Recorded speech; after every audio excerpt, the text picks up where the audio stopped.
I found this early on in life that the better and more relevant and useful information I had available, the more I was able to amass influence and make meaningful change.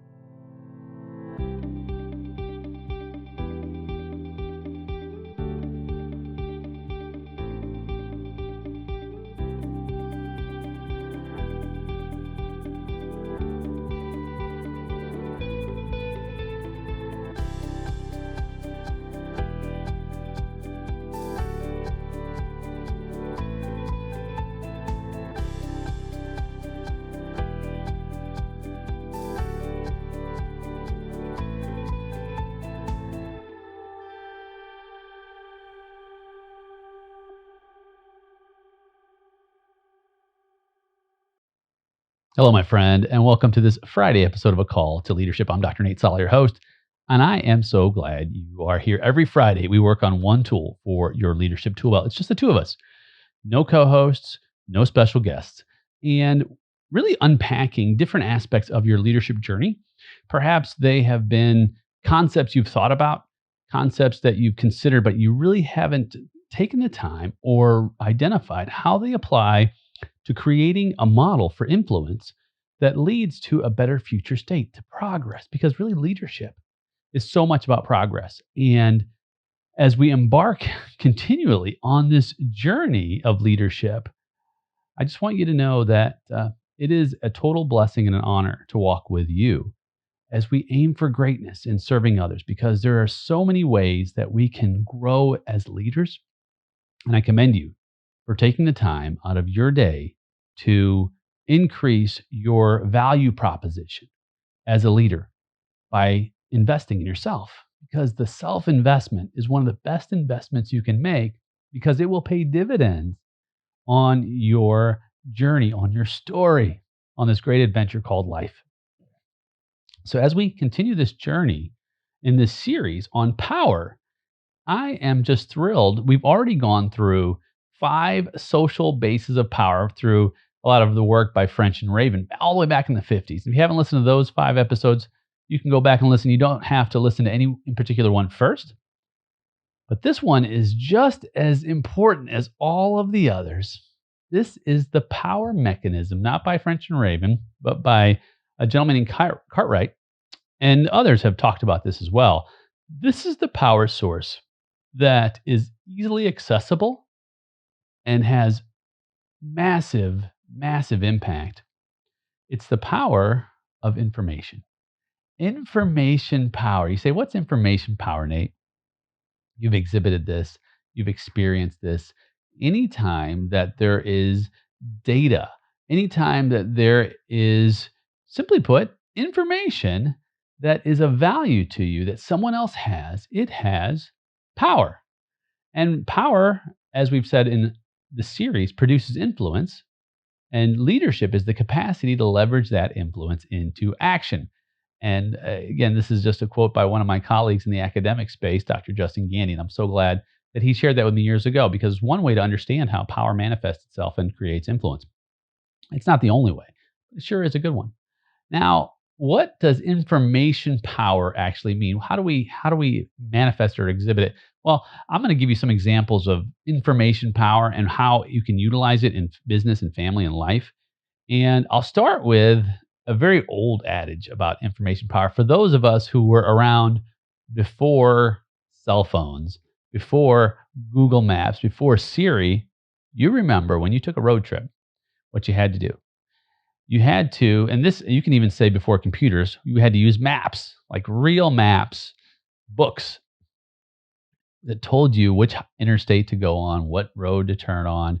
And God forbid there was some construction or a detour, you had to figure out how that was going. At times, you would also, when we first had computers, I remember MapQuest. If you remember MapQuest, it was an online, I think you still use it. And you can type in where you wanted to go and it would give you directions. Well, it wasn't foolproof. It wasn't flawless. So every so often on a road trip, I'd find that my maps or my MapQuest had some kind of a break. It didn't take me where I wanted to go. And so what would I do? like many people, perhaps someone listening here today would remember a story where you would stop in at a gas station and you would what? You would ask for directions, right? Hey, I'm trying to get to this place. Do you know how to get there? All right, stop right there. Think about what's happening here. I'm asking a total stranger, someone who I don't know. I have no idea whether they have integrity, whether they have competence, whether they have good character to lead me in a direction that is really where I want to go. But I'm asking them for what? I'm asking them for information. And they say, "Oh yeah, you haven't been. You have to make a right turn at the mailbox, and then there's going to be a McDonald's just down the road. Make a left at the McDonald's. 2 streets down, you're going to see an old Arby's. Make a right there. Go straight past the fill in the blank. Right, go past the water tower, and you should be at your destination." You're like, "Okay, I'm trying to remember all that, right?" And then what do? You follow the directions, right? What was happening here? That was influence, right? Influence causes motion, it causes action, right? So when this particular information power is exhibited, and of course, the information has to be valued to the target or the end user, or the individual who's receiving the information, then it causes action, which is influence. So this person was actually exhibiting a form of leadership, right? That clerk at the gas station. Of course, nowadays, not so much, right? Nowadays, you use your cell phone, which is also a place where information power is very active, right? Years ago, at the dawn of this thing called the internet, we learned to label it very quickly the information superhighway, right? It's a superhighway, a conduit for information, and that information has power when it's valuable. So we seek new information so we can do what? So we can guide our decisions, so it can influence our behavior. And sometimes that influence and that information is important and it's helpful. Sometimes it's misinformation, friend. You know this, right? Not everything that is on the internet is valid, or what we say is gospel. Good news.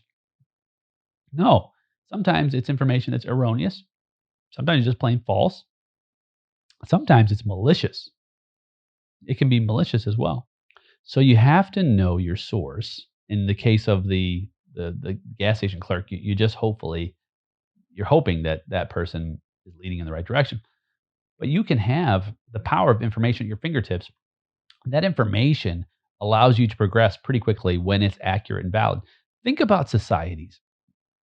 Think about societies in the past who have been able to connect, have their own information superhighway, whether it's a trade port, whether it's the Levant in the Mediterranean, where for many years there was so much activity that shared information, traded information, and that trading of information influenced the each era's growth. It influenced progress as cultures, as civilizations grew. And so that power of information is so relevant, so important. The question we have today, one of the questions is, how are we utilizing information to gain strength in the marketplace, in the family? Right now, it's so at our fingertips. Even you listen to this podcast today, right? I have given you some information. I may or may not be an expert in the area, but I've informed you on a certain area, and that information then helps you to make hopefully wiser choices, better decisions, so that you can continue to do what? To progress to a better future state. That's the heart of leadership, with those around you who share your purpose and your values and your mission. So I found this early on in life, that the better and more relevant and useful information I had available, the more I was able to amass influence and make meaningful change. So I don't know if you've seen the movie The Matrix, but there was a character in the movie called the Merovingian, and he called himself a trafficker of information, right? Information has great value because if you have information that someone else needs, that information then can be used not necessarily as leverage, but it can be used to perhaps um, make an exchange, right? And that's really what so much about business is. It's utility. Now, sometimes information doesn't go the right way, like I was talking about earlier with this idea of misinformation. And unfortunately, it happens all the time, even in my own family. And I find myself to be less and less relevant because my son and my nieces, well, they go to the internet for information instead of coming to me. And today we also have artificial intelligence, right? This artificial intelligence, you may have heard of it or even used it, Chat GPT. It is revolutionizing how we access information. So you can do a search and using your AI bot, just amass a compendium of information in just a few moments that will help you, again, influence you to make decisions. Part of the challenge is, friend, not all that information is accurate. In fact, I was recently doing a study on the person of Israel or Jacob, and I asked the chat bot to help me to form a study on it, and there was a story about him having to marry Leah and then of course Rebecca. I'm sorry, Rachel. And so the chatbot had it wrong in terms of some of the facts, right? Now, if I didn't know those facts already, I may have made an error in the information I was receiving because your information is only as good as the individuals or the sources you retrieve them from. That's why it's so important for us to not simply take carte blanche information that is not been vetted and integrated into our understanding of whatever it is we're trying to accomplish, the world around us, life, politics, marriage, family, relationships. It's very dangerous because it then creates a naive and oftentimes misguided and misjudging approach to life. So we have to vet the information we receive. Go to the source, do the work, do the hard work to gain the information you need. And it is hard work because going to the actual original source, not just hearsay, but the original source gives you a better understanding. It lays a solid foundation for what it is that you're learning. That's why I love to give you sources when I'm sharing these concepts. Don't just take Nate's word for it. Go to the original source because you know what? I may not be right all the time. And that's something that you have to vet as well. And as you do, you begin to amass a solid understanding of where you are getting your information, the power that's available to you through it. So using technology, yes, use it. Use it wisely. Use it judiciously. When you're listening to experts, vet what they say. Walk in a mindset of skepticism, not a skepticism that's based on cynicism. No, a skepticism that's healthy, that gives you a true depth of understanding that doesn't just agree or believe everything you see, right? This is so important because even today in the media, you know this, the media has so much bias, right? It speaks to you in ways that it thinks that you need to hear something, and sometimes it's not even true. The algorithms, it's so sad today, even with information we access online, the algorithms are speaking to you in a way that they believe validates your decision making and your beliefs and your habits. So what happens is it just feeds into that. So if you're, say, for example, you're a conservative, all your news is going to be conservative news. Believe it or not, I posted, and we talked about this on the show. I posted a question about the Bud Light situation with the deviation from with the reputation, right? And I talked about this on the show. So now, just about every single time I open up my Google, there's a story about Bud Light, right? I don't really care so much. I mean, it was good to talk about it and it was good to have a conversation around reputation. And I'll check in from time to time. But now the algorithms seem to think that this is so very important to me, this information, and it's feeding me this information from a very biased perspective. And I don't want a biased perspective. I want to see all the perspectives. I want to have so much vast and varied and diverse information sources that it helps to give me a wider understanding so that I'm not narrow minded, I'm not narrow-minded, that I am wide-minded enough to understand that there's more perspectives, there's more variables than my limited context, my limited area of understanding. And that's what we call humility, because even as we seek out to be experts in our fields, even as we seek out to have information that helps us make decisions, it's always good to step back. Step back for a moment.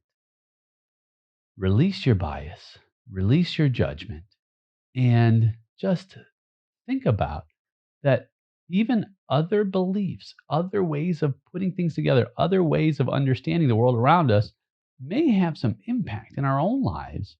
To be secure in that, I tend to look at life in a more conservative way. However, I still look at the liberal views, right? I still, when I'm looking at the political specters, I not only look at the conservative conferences and conservative debates, I look at the liberal ones too, because there are some aspects of each of the, at least in the United States, the main two-party systems that I find appealing to me. And so I want to be able to have a wider net on the information that I take in so that I can be more informed, and that higher level of security in myself to where I'm okay with listening to someone else's point of view that may be completely contrary to my understanding. My perspective is you may have information that will benefit my point of view, that will further my point of view, that may even challenge my point of view in such a way that causes me to reevaluate my point of view. Now you say, well, Nate, doesn't that just make you someone who's wishy-washy all the time and just is like a wave tossed in the ocean? No, not at all. It's simply someone who is discerning, someone who has the wherewithal to deeply consider all of the different information sources. Now you say, Nate, what about information overload? True. Right now, it's so easy to have information overload. It's so easy to get too much data, too much knowledge. And I don't know that it's all that good for us to overload our brains with information. Sometimes we got to take a step back. Sometimes just close the computer, close the book, turn off the phone, relax, relax your mind. Give it time to digest, to decompress, and allow yourself to process all of that information. So sometimes it can be noise. Too much information can be noise. And for us as leaders, we have to take a step back, not only evaluate all the sources of information, that's critically important, but also as leaders to then take time to review the information so that we can utilize it to help our followers achieve a better future state. Now, other aspects of information are important too. We have to have people around us who we can trust their information. Bring people around you within your organization. Make sure you have people around you who have information that's solid, and people who are researchers who will help you find new ways through better information, through better data. I love having researchers in my camp. My wife's a researcher. She's always researching information. I love having them in my organization. I have several people in my organization who are constantly researching better, newer ways, and they bring them to me because I have an open door that says, hey, new information means new ideas.